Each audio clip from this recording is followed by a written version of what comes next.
যতদূর চোখ যায় তত দূরেই ঘন কুয়াশার চাদর। কনকনে শীত আর ঘন কুয়াশায় ঢাকা পড়েছে সীমান্ত জেলা চুয়াডাঙ্গা। চারদিকে হিমেল হাওয়ায় বিপর্যস্ত জনজীবন। বুধবার ২৪ ডিসেম্বর এই জেলাতেই রেকর্ড করা হয়েছে দেশের সর্বনিম্ন তাপমাত্রা।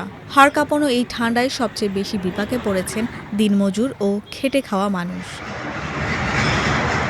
চুয়াডাঙ্গার পৌর এলাকায় হাটকালুগঞ্জে অবস্থিত প্রথম শ্রেণীর আবহাওয়া পর্যবেক্ষণাগার বলছে, ২৪ ডিসেম্বর বুধবার সকাল ৯টায় জেলায় সর্বনিম্ন তাপমাত্রা রেকর্ড করা হয় ১০.৫ ডিগ্রি সেলসিয়াস।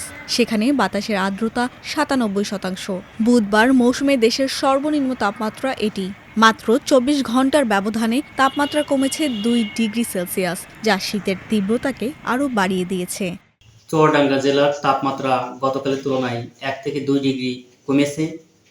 আগামী কয়েকদিন তাপমাত্রা আরও কিছুটা কমার সম্ভাবনা রয়েছে। ডিসেম্বরের শেষ থেকে জানুয়ারির প্রথমের দিকে এই অঞ্চলে শৈত্যপ্রবাহ বয়ে যাওয়ার সম্ভাবনা রয়েছে।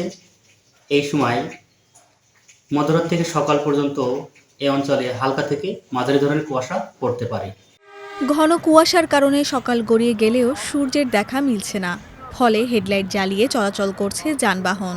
চুয়াডাঙ্গার বিভিন্ন এলাকা ঘুরে দেখা যায়, হাড় কাঁপানো শীত উপেক্ষা করেই কাজে বের হতে হচ্ছে কৃষক ও জেলেদের। তীব্র ঠান্ডায় মাঠে কাজ করা যেন কষ্টকর হয়ে পড়েছে। তেমনি নদী বা বিলে মাছ ধরাও দুঃসাধ্য হয়ে দাঁড়িয়েছে। এই শীতে আমরা চলতে পারছি না, হাত পা ঠান্ডা হয়ে যাচ্ছে।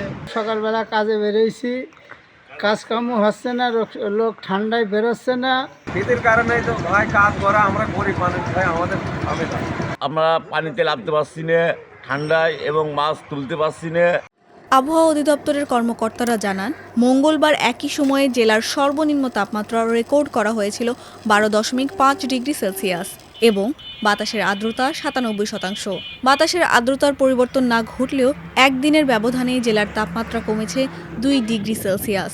তাপমাত্রা কমে যাওয়া এবং কুয়াশার সঙ্গে উত্তরের হিমেল হাওয়ার কারণে তীব্র শীত অনুভূত হচ্ছে। মূলত ভৌগোলিক কারণেই এ জেলায় শীতের মৌসুমে তীব্র শীত ও গরমকালে তীব্র গরম অনুভূত হয়।